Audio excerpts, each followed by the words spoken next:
Imagine your most embarrassing memories were playing in your head 24/7. Or imagine you were constantly aware of the fact that everyone you love is going to die, and not in the motivational memento mori sense.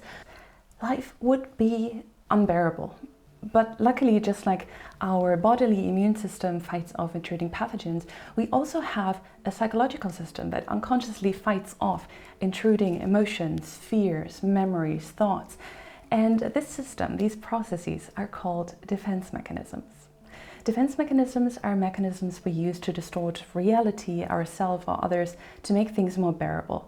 They are our inbuilt anxiety management system, if you will, helping us to lessen anxiety, shield our self-esteem, and fending off uncomfortable emotions. Basically, making life livable and culture possible. The term was originally coined by Freud, who loved biological and military jargon, and later his daughter Anna Freud and many more thinkers in the psychodynamic tradition elaborated on those concepts and added many more.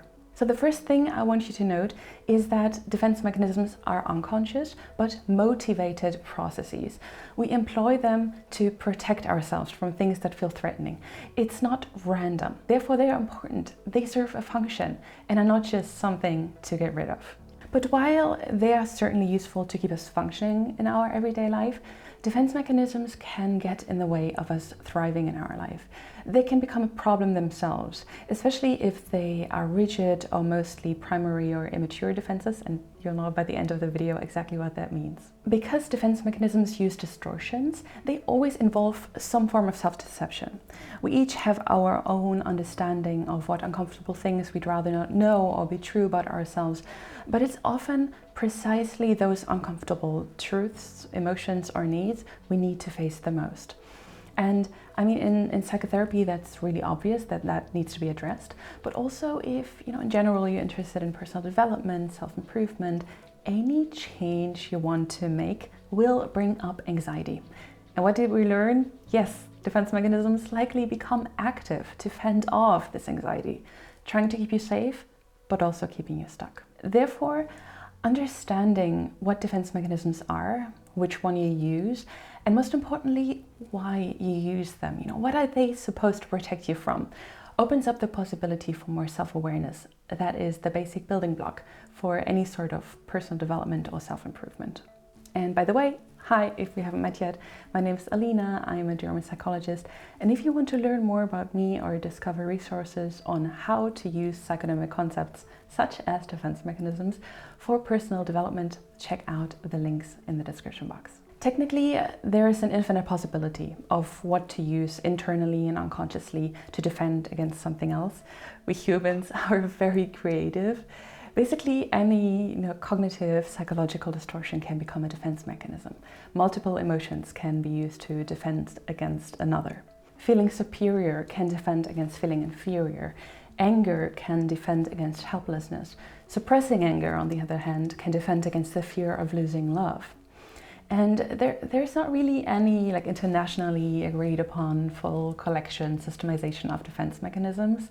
So what I will introduce you to is a selection of defense mechanisms from Nancy McWilliams' book, Psychoanalytic Diagnosis, which is a fantastic book, by the way. If you want to read it, I'm going to link it in the description box as well. So generally, defense mechanisms are put into two categories: primary or immature defenses and secondary or mature defenses. And if you're a psychology student, a popular exam question is to explain how to differentiate between the two. The difference is that primary defenses involve the boundary between the self and the outer world, and secondary defenses involve internal boundaries. So the first category of defenses are called primary defenses, or also immature defenses.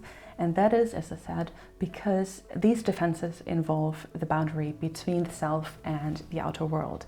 In a way, these defenses distort perception so much that, one, people have difficulty perceiving reality correctly, and two, it's difficult for people to differentiate between what are their own emotions and thoughts and what are other people's emotions and thoughts. And you'll see exactly what I mean once we go through a few, so let's start.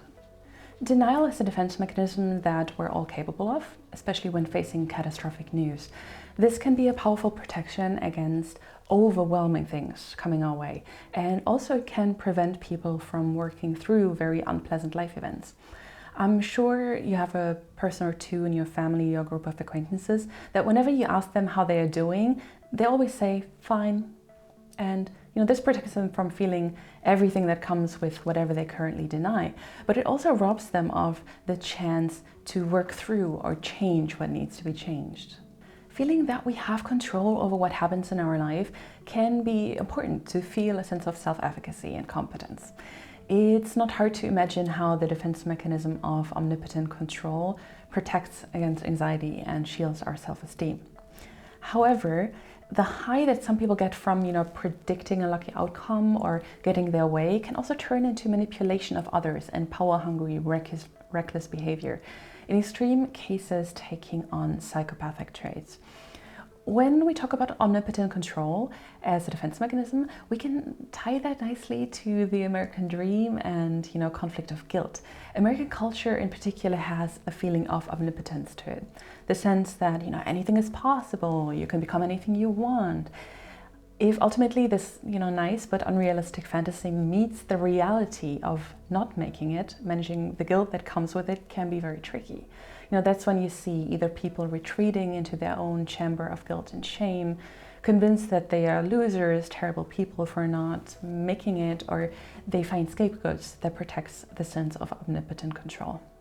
Just like one can protect oneself by believing in having omnipotent control themselves, we can defend against uncomfortable emotions by believing someone else who's benevolent has omnipotent control. In children, you can see that, when they believe that, for example, dad is the hero who will always protect them. And as we grow up, however, we realize our parents are not perfect after all, that there's death, illness, or other dangers.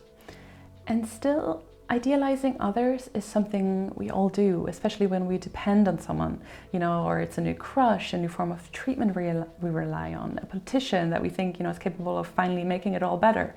But in extreme cases, we use the attaching or merging with the idea of other person to free us from having to deal with shame or acknowledging our own imperfections. By being, part of the new thing, owning that new item, we elevate ourselves as well. Because now we're on the right side, but we always lose our ability to think critically and need to devalue everything else. Other opinions, people, assets, especially everything and everyone that tries to voice criticism that the idealized person or thing might not be that perfect and ideal after all. You can see this happening on Twitter every day. Meg Williams defines projection as wrongly perceiving something that is internal to come from something external. When something we feel or think is not in line with our ideal self, or it's uncomfortable, maybe even threatening, we have to expel it, push it away. We use projection to externalize something that we cannot bear to be a part in ourselves. For example, when we cannot accept that we have envious feelings, we perceive, the other person to be envious of us. And when we don't want to acknowledge feeling angry, it makes us see others as being angry towards us. Projective identification is one of the trickiest defense mechanisms to understand. It's kind of like projection, but with a twist. Let's take the example I just mentioned, when we were talking about projection, that we cannot accept that we feel angry, we start seeing others as being angry towards us. And to now turn this into projective identification, you can imagine what happens, when we tell someone they're angry too many times, like, you look angry. Don't talk to me in that tone. Don't say you're not angry. I can see that you're angry. Likely they will actually start to become angry, yelling, this prototypical, I'm not angry, yelling it. So projective identification is a sort of self-fulfilling prophecy for, of this projection. We make others feel what we don't want to feel and then make them act on it. Whatever cannot be felt or said can instead be turned unconsciously into physical symptoms. And of course, you have to rule out that there is not an actual physical cause, but I think all of you can imagine that missing an exam because of a headache can be somatization to protect yourself from failure or get rid of the anxiety you have about the test. Somatization can happen as a response to being overworked, for example, because people cannot voice that it's getting too much or they don't dare to change the situation. The secondary or mature defenses involve internal boundaries. They don't confuse what is mine and what is the other's, but they distort inner processes. And you'll see exactly what I mean once we get started. So let's get going. Repression is probably the first defense mechanisms that was extensively studied, and Freud defined repression as motivated forgetting or ignoring. What can be repressed is either the total experience, the emotions attached to the experience, or the wishes associated with the experience. And you might see that, there is a certain similarity between denial and repression. And the reason that repression is a secondary defense mechanism and more mature is that in order to repress something, you have to, on some, maybe even unconscious level, realize and acknowledge that it's real and that it's there and that it's uncomfortable. Well, with denial, you don't even acknowledge it on any level. Isolation of affect is a defense mechanism that separates feeling from cognition. McWilliams describes this as a helpful mechanism, for example, for surgeons who need to separate their own feelings of stress or revulsion when cutting open their patients, or police investigators who have to isolate their own emotions about a case as to not impair their investigation. The life of people whose primary defense mechanism is isolation show an overvaluation of intellect and thinking. And their life can therefore really miss, color and aliveness that emotions would bring to it. While isolation of affect separates feelings from cognition, compartmentalization makes it possible for two contradictory cognitions to exist in a person. For example, people can protest against bad labor conditions in sewing factories abroad and then buy their clothes at a cheap, fast fashion store. You can find people who, towards the public, condemn harassment and then turn out to be bullies in their private life, which, brings us right into the next little group, because if a person is caught compartmentalizing, they'll likely rationalize their way out of it. Rationalization is a defense mechanism that makes a painful outcome less painful by downplaying the significance of the outcome or downplaying how much we wanted it. It's good if it allows us to, move forward in life with less resentment, or generally trying to see the positive and make the best out of every situation. But it can also be harmful if we use rationalization to deceive ourselves about our true motives or wishes. A person who really just wants to, look good and be attractive to the opposite sex might justify their diet as a decision for their health. Someone might buy an expensive new gadget and then justify as for why they need it, other than, that it was actually an attempt to increase their self-esteem. And then if you step up the defense game from isolation of affect, you'd end up in the mechanism of intellectualization. Someone using intellectualization can say that they have feelings about a situation, unlike someone who would isolate emotions, but they do so in such an emotionless way that they're probably not able to fully feel and express it. On the one hand, it's definitely a strength that someone is able to think rationally in a stressful situation. But if this position is rigid, they won't be able to indulge in life because, creativity, sex, jokes don't give much joy when you're intellectualizing. So with intellectualization, someone is looking for a reason that makes sense cognitively as to why they did something. And with moralization, someone is looking for a reason that makes sense morally. What they did gets attached to a moral duty rather than revealing the lower reasons they actually did it for. Displacement is another well-known defense mechanism. The boss screaming at the man screaming at his wife, the wife screaming at the child screaming at the dog, and so on. Displacement means turning your reaction from the person who caused it to someone else, because in this case, screaming back at your boss would bring too much anxiety. Or instead of being angry at your partner who cheated on you, you're angry at the person he or she cheated on you with. Because being angry at your partner would bring up all the anxiety of losing him or her. Reaction formation means turning something into the opposite in order to deny ambivalence. What does that mean? It can be difficult to admit to ourselves that we have mixed feelings about people. Sometimes we have loving and hateful feelings about the same person. We might feel grateful and resentful at the same time. The state of ambivalence is actually the most natural position to be in. We all have, mixed feelings about pretty much everything and everyone. But instead of integrating those and accepting our ambivalence, we often avoid negative feelings about someone by turning them into only positive feelings.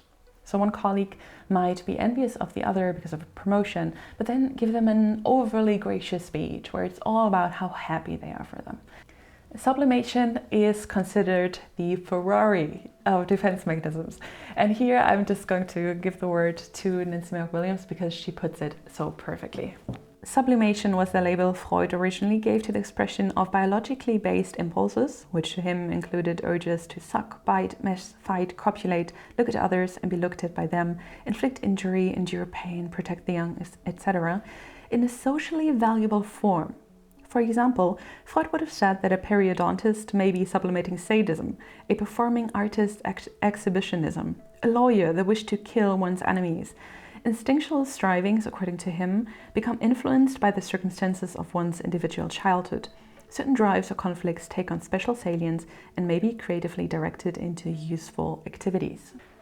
So you take the energy that comes from the lower need, and instead of acting, against it with, for example, reaction formation or repress it, you slightly transform it in a way that makes good use of that energy. And I think that really gives a very good indication of what psychodynamic theory is about. It's not about us becoming perfect, flawless human beings without any inner conflict, 100% happy all the time.